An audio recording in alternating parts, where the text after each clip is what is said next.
यानी कि हमारा भारत भी कहीं ना कहीं अब कुछ तरक्की की ओर बढ़ने लगा है, यानी कुछ ऐसे कार्य हैं जो यहाँ पे किए जा रहे हैं।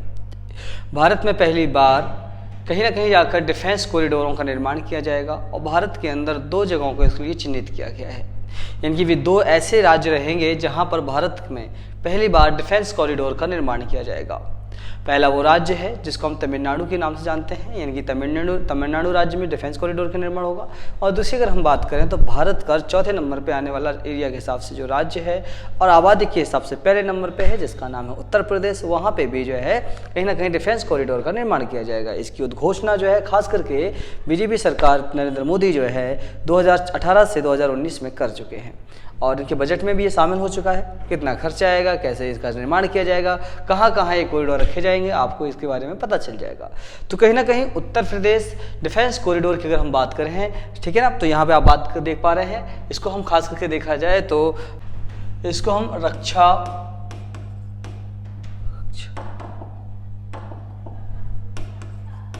रक्षा औद्योगिक गलियारा, ठीक है, गलियारा की स्थापना हो रही है खास करके। या हम बात कर लें इसके अंदर डिफेंस इंडस्ट्रियल कॉरिडोर। क्या है? डिफेंस इंडस्ट्रियल कॉरिडोर हिंदुस्तान के अंदर पहली बार उत्तर प्रदेश और तमिलनाडु में स्थापित किया जाएगा। और उत्तर प्रदेश के लिए अगर हम बात करें इस वीडियो में, तो उत्तर प्रदेश में कम से कम 6 राज्यों को 6 शहर ऐसे बड़े बड़े शहर हैं जहाँ पर उनके लिए चिन्हित किए गए हैं। वो 6 शहर कौन कौन से हैं? जबकि हम बात करें अलीगढ़, जो दिल्ली से लगा हुआ ही है, अलीगढ़ है, आगरा है, ठीक है, अलीगढ़, आगरा, फिर अगर हम बात करें तो लखनऊ, फिर कानपुर, ये रहा झांसी और ये रहा आपका चित्रकूट, ठीक है ना।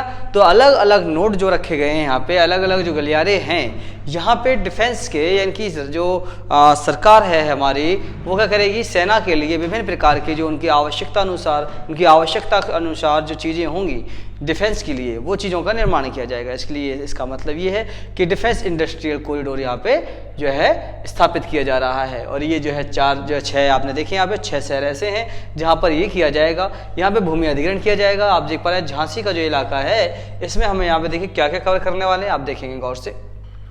तो अलीगढ़ में अगर देखा जाए तो मोस्टली 90% तक का यहाँ पे क्या है, भूमि अधिग्रहण हो चुका है।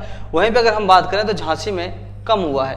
अब देखिए झांसी, देखो यहाँ पे ये है उरई, क्या है, ये उरई है।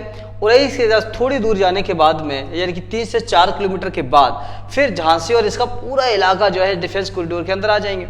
यानी कि उरई के बाद में सहजनारी है, बढ़ेरा है, चिल्ली है, ठीक है ना। और यहाँ पे अगर हम बात करें टिमरों की बात करें, कारा की बात करें, यहाँ एरज की बात कर लें, एट की बात कर लें, बिटारे की बात कर लें, जो बिटारा वगैरह है, ये कुछ ऐसे गांव हैं जो इसके अंदर आ जाएंगे। बहुत सारे गांव हैं, हम बात करेंगे और आगे तक बहुत सारे आप देख पा रहे हैं। ये स्टार्टिंग उरई के आसपास के गाँव मैंने बताए हैं, रामनगर जैसे कुछ गाँव ऐसे भी हैं जिसके अंदर आएंगे, डकोर वगैरह। तो आप देख पा रहे हैं ये उरई है और खास करके ये झांसी का कॉरिडोर है, जिसको हम बात करते हैं डिफेंस कॉरिडोर जो यहाँ स्थापित किया जाएगा। यहाँ पे डिफेंस कॉरिडोर में क्या किया जाएगा, बुलेट प्रूफ जैकेट बनाए जाएंगे, ठीक है, ड्रोन बनाए जाएंगे, लड़ाकू विमानों का निर्माण किया जाएगा, हेलीकॉप्टर्स बनाए जाएंगे, टैंक बनाए जाएंगे, युद्धपोत बनाए जाएंगे। आप समझ रहे हैं यहाँ पे, यहाँ तक की जो मिसाइलें बनाई जाएंगी, मिसाइल के साथ अगर हम बात करें तो जो तोपें होंगी, तोप के गोले तक यहाँ पे निर्माण किए जाएंगे। विभिन्न प्रकार की बंदूकों का निर्माण होगा, यहाँ पे देख पा रहे हैं आप, अलग अलग जगह पर होगा। खास करके अगर हम बात करें लखनऊ में, तो लखनऊ में अगर हम बात करें तो ब्रह्मोस मिसाइल, क्या है, लखनऊ में ब्रह्मोस मिसाइल की बात हुई तो यहाँ पे ब्रह्मोस मिसाइल बनाई जाएगी, ठीक है ना। तो कहीं ना कहीं रक्षा के क्षेत्र में भारत जो है आत्मनिर्भर होता जा रहा है और आने वाले कुछ समय में, यानी कि 2025 तक कहीं ना कहीं जाकर ये 80% तक का ये काम हो जाएगा। और बहुत जल्द इस झांसी के क्षेत्र में जो ज़मीनें हैं वो क्या की जाएंगी, अधिग्रहित कर ली जाएंगी। अगर हम बात करें यहाँ पे तो आप देखेंगे कितनी कितनी ज़मीनें किस किस शहर से हमें लेनी है। आप देख पाएंगे सरकार ने दिखाया, ये डिस्ट्रिक्ट है, झांसी है, चित्रकूट है, अलीगढ़ है, कानपुर है।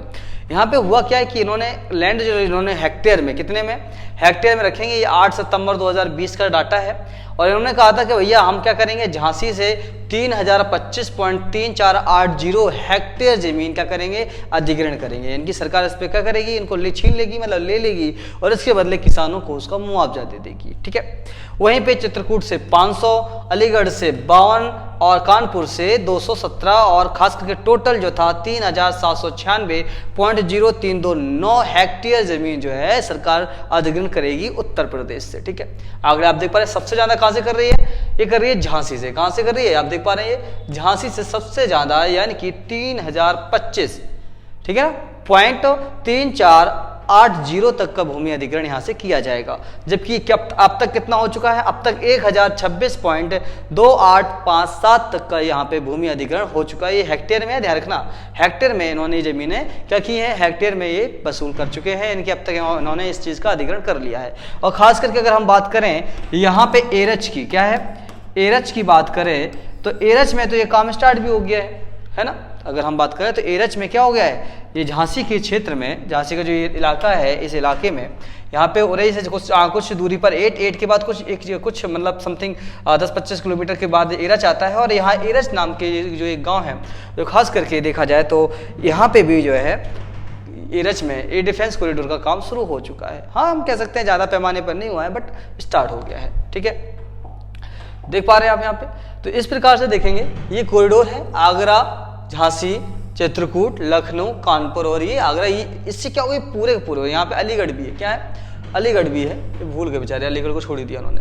तो अलीगढ़ इस प्रकार टोटल 6 शहरों को आपस में जोड़ा जाएगा इसके अंदर। और जोड़ने के बाद में कहीं ना कहीं ये देखिएगा, यमुना एक्सप्रेस वे है, लखनऊ एक्सप्रेस वे है, बुंदेलखंड एक्सप्रेस वे है, चित्रकूट एक्सप्रेस वे है, ठीक है ना, गंगा एक्सप्रेस वे है। इन सारे एक्सप्रेस को एक साथ जोड़ दिया जाएगा, एक ऐसा गलियारा जहाँ से खास करके देखा जाए तो आप किसी भी शहर में अपने आराम से जो है बनाए हुए उत्पादों को ले जा सकते हैं। ठीक है, यहाँ पे देखेंगे आप, यहाँ पे कौन कौन से हैं, यमुना एक्सप्रेस वे है, आगरा लखनऊ एक्सप्रेस वे है, पूर्वांचल एक्सप्रेस वे है, बुंदेलखंड एक्सप्रेस वे है, गोरखपुर एक्सप्रेस वे और गंगा एक्सप्रेस वे। ये सारे एक्सप्रेस वे एक दूसरे से जुड़े दिखाई देंगे यहाँ पे। ठीक है ना, हम देख पा रहे हैं यहाँ पे ये है तमिलनाडु डिफेंस कॉरिडोर की बात करें तो तमिलनाडु में खास करके 2, ये देख पा रहे हैं आप, टोटल 5 जो है शहरों को लिया गया है, जिसमें से आप चेन्नई देखेंगे, आप जो है होसूर देखेंगे आप, यहाँ पे कोयम्बटूर है और यहाँ पे है त्रिचिरापल्ली और ये है सालेम। ठीक है ना, इस प्रकार से तमिलनाडु में भी ये जो है डिफेंस कॉरिडोर बनाया जाएगा।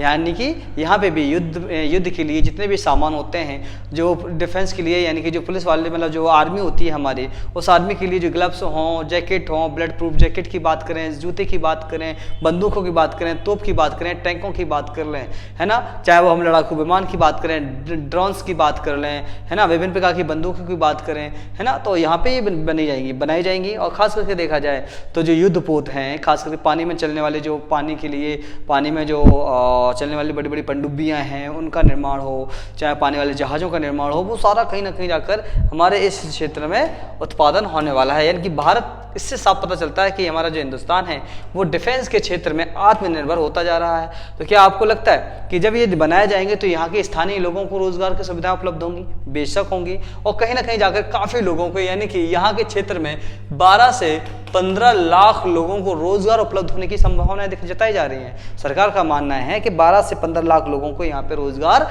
दिया जाएगा, रोजगार की संभावनाएं उपलब्ध हैं अलग अलग जोन में, ध्यान रखिएगा। तो ऐसी इसी प्रकार से जहाँ पे झांसी की बात करें, आगरा की बात करें, अलीगढ़ की बात करें, चित्रकूट है या फिर कानपुर है या फिर लखनऊ है, इन इलाकों की बात कर लें तो यहाँ पे जो स्थानीय लोग हैं उनको भी, और प्लस में जो कंपनियां हैं उनको भी मुनाफा यानी कि फ़ायदा होने के चांसेस बनेंगे। स्थानीय लोगों को यहाँ रोजगार मिलने के जो है कह सकते हैं आसार होंगे, स्थानीय लोग यहाँ पर रोजगार उपलब्ध कर सकते हैं, उनको रोजगार के रास्ते खुल जाएंगे। ठीक है, और जो प्राइवेट सेक्टर्स हैं उन लोगों को यहाँ पे काम करने का मौका मिल जाएगा, आप देख पा रहे हैं। ठीक है ना, तो ये सारे हैं। और आप देखेंगे यूपेडा करके कंपनी है, यूपेडा, उसने इसका पूरा जिम्मा लिया हुआ है और वो अलग अलग कंपनियों को इसका कॉन्ट्रैक्ट दे रही है। कौन दे रही है? यूपेडा। तो ध्यान रखिएगा, इस प्रकार से ये कॉरिडोरों का निर्माण हो रहा है और जो खास करके आने वाले कुछ समय में हमारे हिंदुस्तान यानी कि उत्तर प्रदेश या तमिलनाडु का नक्शा ही चेंज होने वाला है दोस्तों। ठीक है, तो वीडियो अगर आपको अच्छा लगा हो तो लाइक करिएगा, दोस्तों में शेयर करिएगा। तब मिलेंगे अगले वीडियो में, तब तक के लिए दोस्तों अपना ख्याल रखिएगा। ओके।